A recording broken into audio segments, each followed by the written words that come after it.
Jasmine Brooks with Cascade Sports, and today's guest is Maurice Friday. He is a former coach, an athlete, but also a mentor to young men in the city. So let's give a warm welcome to Maurice. And then that's when we cue all the effects to the show. All right, all right. Um, Maurice, thank you so much for just being here. And can you tell us just a little bit about yourself and just what drives your passion for mentorship, leadership, and coaching? Yeah, I appreciate the invite. Thank you for having me here today. Let's start there. And uh, you know, God-fearing man, I just always kind of felt like, he gives us callings and we just kind of we receive abilities, and I just kind of feel like, leadership has always been mine. More specifically, I'm the oldest of 10 kids. I mean, it takes a lot to lead a pack that big. So I feel like I was kind of born into this. 10 kids is a lot. So, Yeah. only child. So I can't imagine having nine other siblings, you know, growing up with Right. that. Um, Right. Yeah. I mean, it always a house full. Always had something going on. Mom and dad stay super busy. So, shout out to them because hey, they held it down. Here I am today. Absolutely. So growing up as one of 10 siblings, that must have created a very unique experience for you. How did that shape your perspective on teamwork and community? Um, well, more specifically, I kind of feel like sorry, I'm trying to not do the so much. So just what happened was I kind of felt like my parents, they instilled us as just, having each other's back and everything, even coming down to like our chores. If one person chores wasn't done, nobody chores wasn't done. Everybody get in trouble. If one person got in trouble, it was just kind of a everybody thing. So that right there just kind of inspired teamwork, just because, like me being the oldest, I'm not trying to get in trouble. I'm especially not trying to get in trouble for y'all. So we gonna get this thing done. Like, what I'm saying? Sometimes it takes more hands than one on one chore, but regardless, teamwork gonna make the dream work, and we gonna make sure it get done before mama get home. And Mm, you know, it's just besides that, like I said, just we always just just growing up together. It's different. It's I would definitely say it's a blessing. Just because we never really needed to involve anybody else, just because we always had each other. We made up our own games, and it was just in I don't know. It just kind of, we had our fights and stuff, but it's just about, it also taught us, making up at the same time, because at the end of the day, we siblings. So, let's still try to achieve our goals, and, make what we need to do. yeah. And what role did sports play in your life? And I'm sure, growing up as one out of 10, it can be really, Competitive. Like yeah. in the house, it didn't matter everywhere. Everything is competitive. Like I said, we made up our own games. Everything was a game. Like we kind of made it into a sport. We just, but it was to level each other up. We influenced each other by, making each other better. You know what I'm saying? Like nobody really wanted to do better. We all trying to, work together at the same time. But, it was that push and that drive of, having a goal to get to, and kind of, setting the bar. And it, like I said, like we had our fights and stuff too. So, it's a little teasing and whatnot. But at the end of the day, we, like I said, we knew what the plan was. So Now, when you were in high school, what sports did you play? in high school, I ran track and field. I was a sprinter. I did the 100 relay, 200, uh, tried the four. You know what I'm saying? It wasn't my favorite race, but I was there too. I played baseball at Ruskin High School, and then I went to Hogan, and that's track again. So I ran track and played baseball mostly throughout my career. Went to Ruskin and Westport, and then like I said, Hogan. So with those three schools, I kind of, All over. So yeah, then, I was. go ahead. Oh, I'm sorry. Yeah, I was just saying, like, yeah, I was, just all over the place. A lot of different schools. So that's kind of why, I did. different events and stuff. It just kind of depended on where I was. So, with being 1 out of 10 and then also just competing in high school, what lessons did you learn from being active and competing? Um, Somebody has to lose. That's the fact of it. You know, whenever you're competing in sports, you know, it's not always happy. It's not always fun. You know what I'm saying? Just because at the end of the day, somebody goes home with that L. So, and it's just you know, not really taking it as an L, but learning what you need to do to get better. And you know what I'm saying? That was my mentality on it. It's like, okay, you know, I messed up here, but next time I'm going with this. Yeah. And not taking it personal too when you do lose. Yeah, you know, I mean, it hurts us, you know what I'm saying? Losses aren't always easy, but at the end of the day, like it's about how you persevere from it and how you can gain. For sure. I think also like I just think about this 10 siblings and Yeah, I mean, it blows people's mind.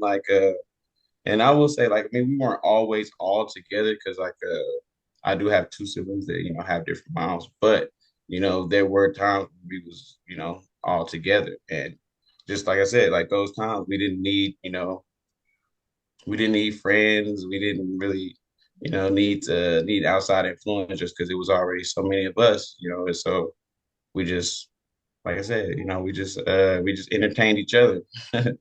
you're So, used to camaraderie, you're used to teamwork, you're used to just being together. yeah, just all that stuff seems just natural to me. Like it doesn't really, you know, I Well, don't really. when we think about, I know like you coach the sport and your coaching experience is actually really interesting to say the least. You began coaching, you had a group of about 20 kids your first year. And what was that experience like just in general, and what did you learn from it?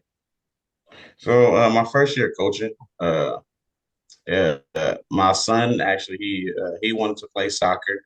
He wasn't really into like football, and I mean we thought about baseball, but you know soccer was like he felt more comfortable. So we applied, and like just while I was doing application, it asked if I wanted to coach. So I'm like, you know what, let me try it.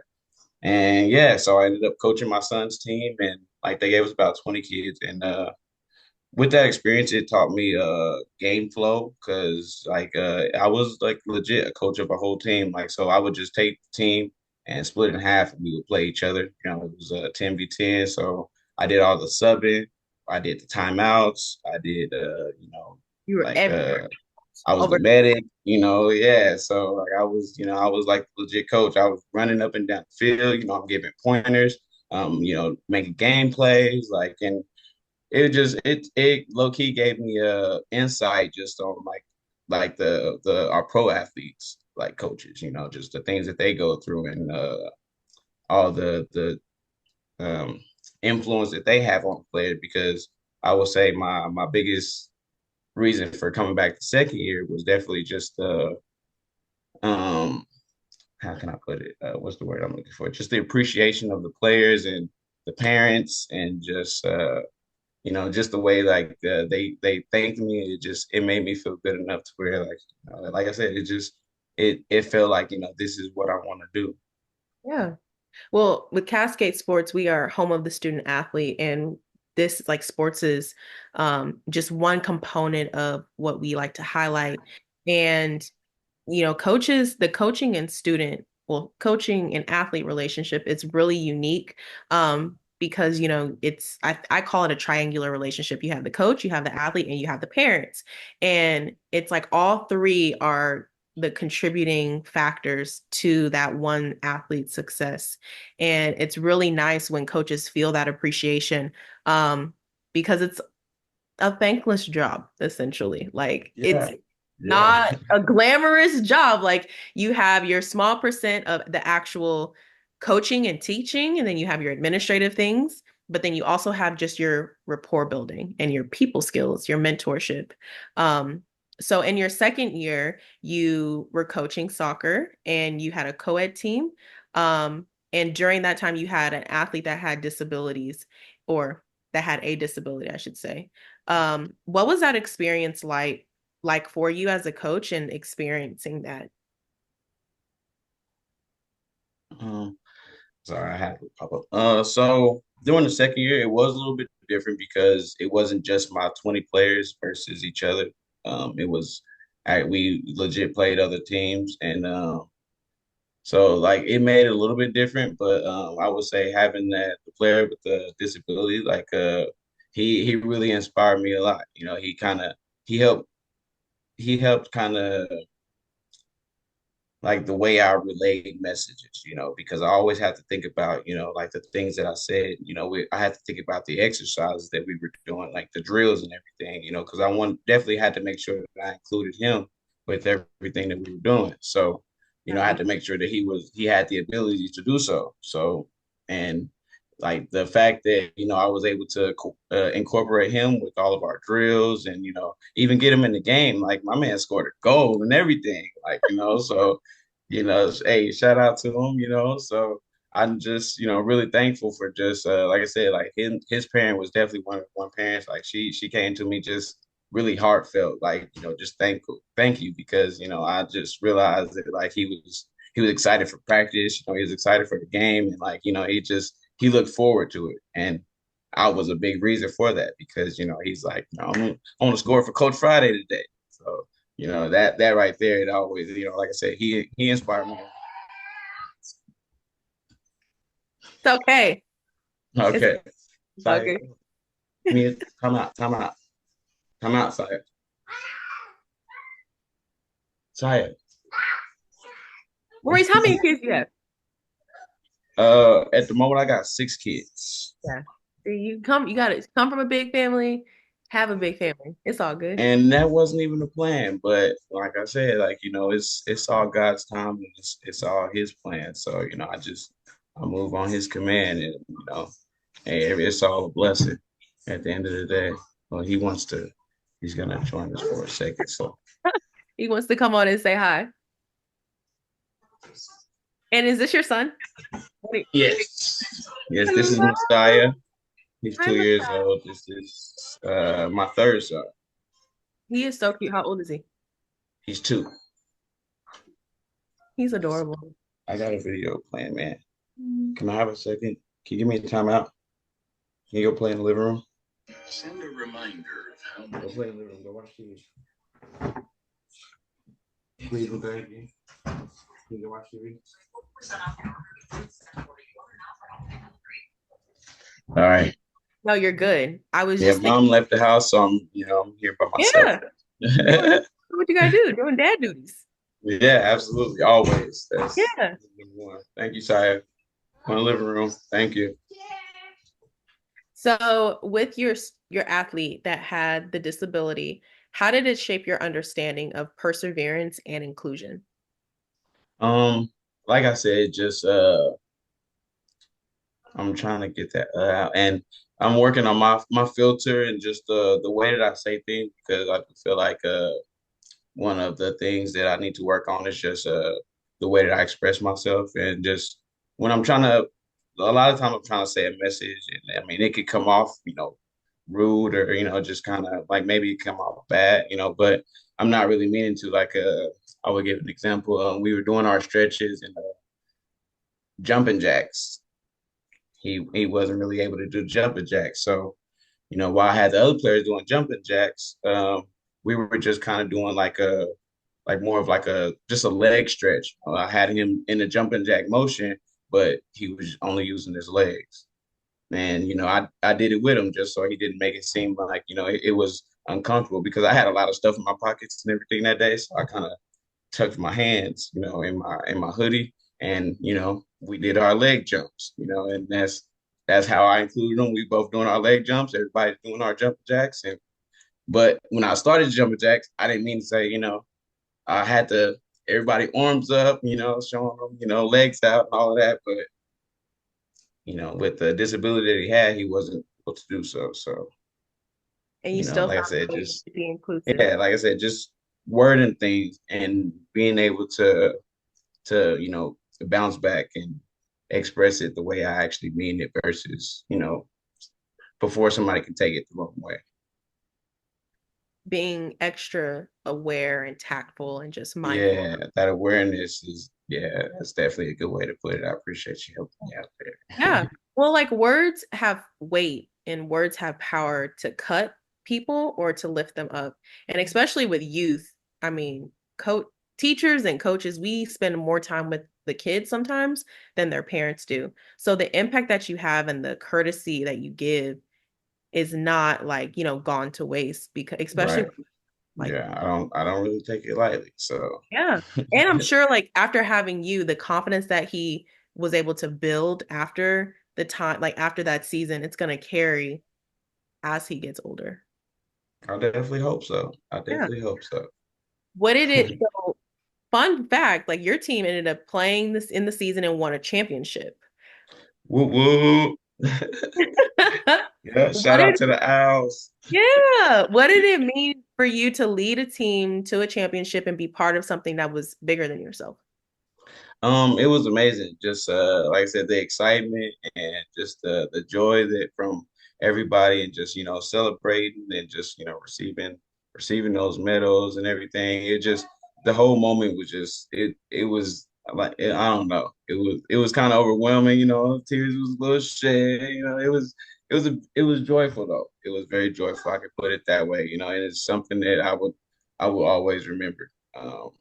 Like yeah, especially though it was only my second season coaching, so like I said, just having that influence on those players and just inspiring them to go better and just seeing their growth throughout the weeks, you know what I'm saying? Because we had like a 7 week season, and then the eighth week was like our championship game. So just every week, like I just noticed that everybody was taking pointers and remembering the last game and even like the shyest of players, like, I want to play. Like, so just, and it just all felt so good. And I really enjoy having that positive impact on youth because like you said, like I'm definitely hoping that it carries on and they remember me when, even when they grow up and, hopefully they get big and they be like, like, hey, I had Cook Friday and he was a big inspiration. Like, I don't know.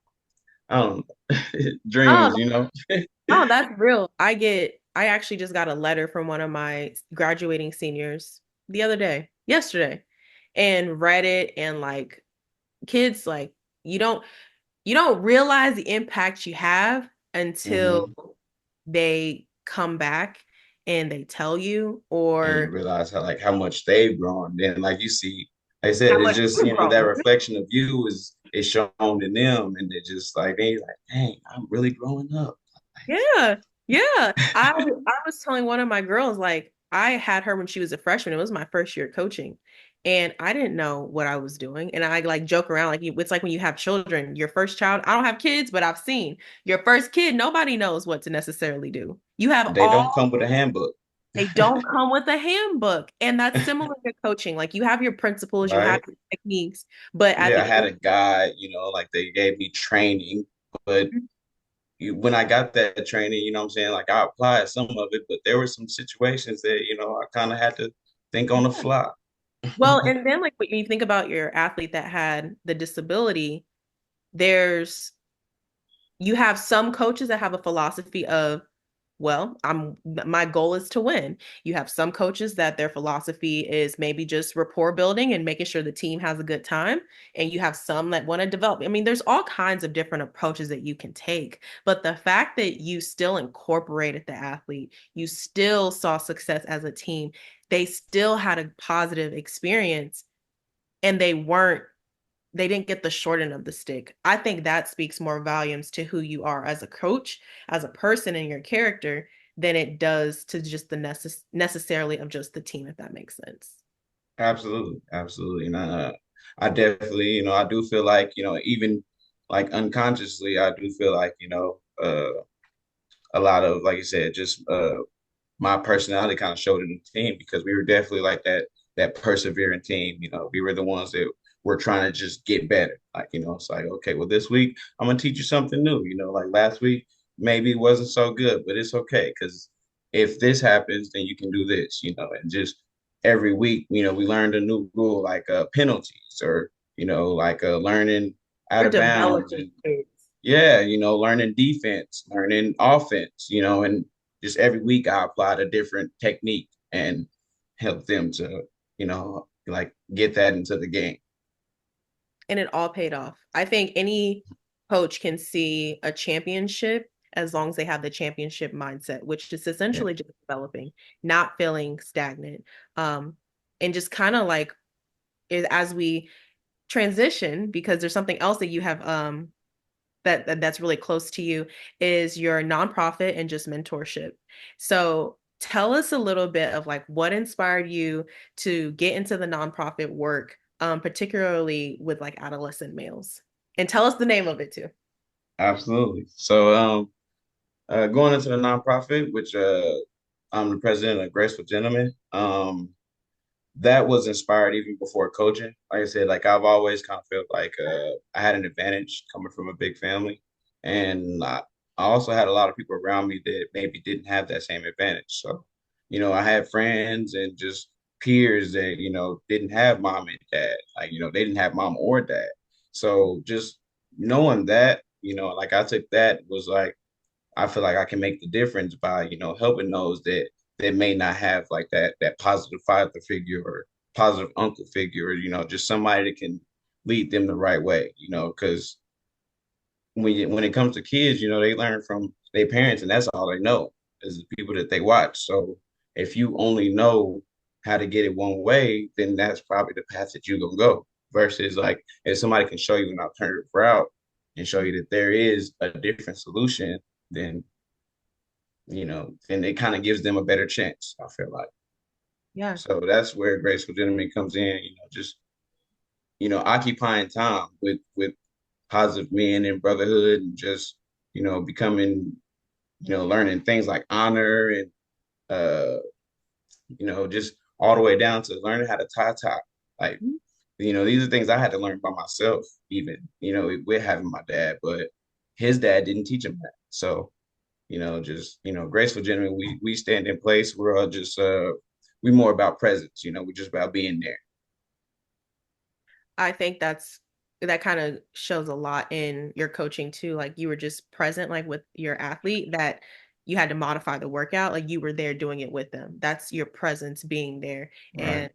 And I feel like, in Black males particularly, we don't have enough um figures that are in Absolutely. lives and Absolutely. not And even that's just why, in the home. we don't only focus on black males. I'm sorry, I don't mean to interrupt, but we don't only focus on black males, but that is why it started, in our community. Like that's kind of why, like just like I said, like I don't feel like we have that advantage, what I'm saying? Like just because it's just I don't know, it's just the way it is sometimes. But I don't really think that that's fair. So we just gotta do what we can to make our difference.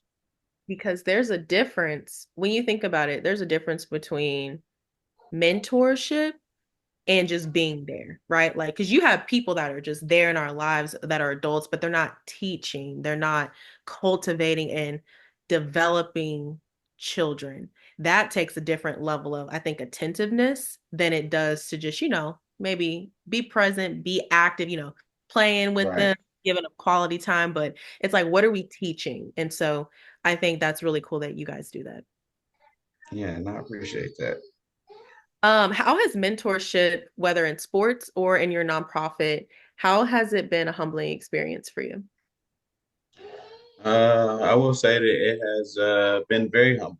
Um, just as I stated before, mostly for the fact that like I love the just the kindness and just the thank yous and just like that appreciation that I receive, from just uh the things that we do. Like a lot of times, we may pick up trash just in public properties, or we might just go cut some elderly person's grass and not charge them for it, or like I said, the coaching, like I talked about before with the parents, it's just that feeling of appreciation and just seeing that spark of hope in like our clients' eyes or like the players' eyes, just seeing that hope. Like I love the fact that like, when a player can take something that we did in practice that day and apply it to a game and score a goal or just like they use a move and it actually works, or like they crossover, like just seeing that happen, it's just like that brings joy. And I feel like that's probably the most humbling experience about both. I think too, like as I was just listening to you, you spend all this time pouring into young people and hoping that they grasp something, right? And You see and then when you see it, it's like, oh my God. it. Yes, yes. Hindsight's 2020. It's so nice. It's rewarding. Every coach wants to see some benefits because that's why we coach. Like, we don't just Right. do this to get nothing in return. Like, we want to see Like we people. say, I'm not out here for my health. I kind of am because I like running. Running is Yeah, good, yeah, but at the same time, we're not doing this for no reason. yeah. We're doing it for a We're gonna purpose. get yes, And I do believe like it's not just about winning, but it's about developing people and that because that ultimately is like what has the biggest impact for sure.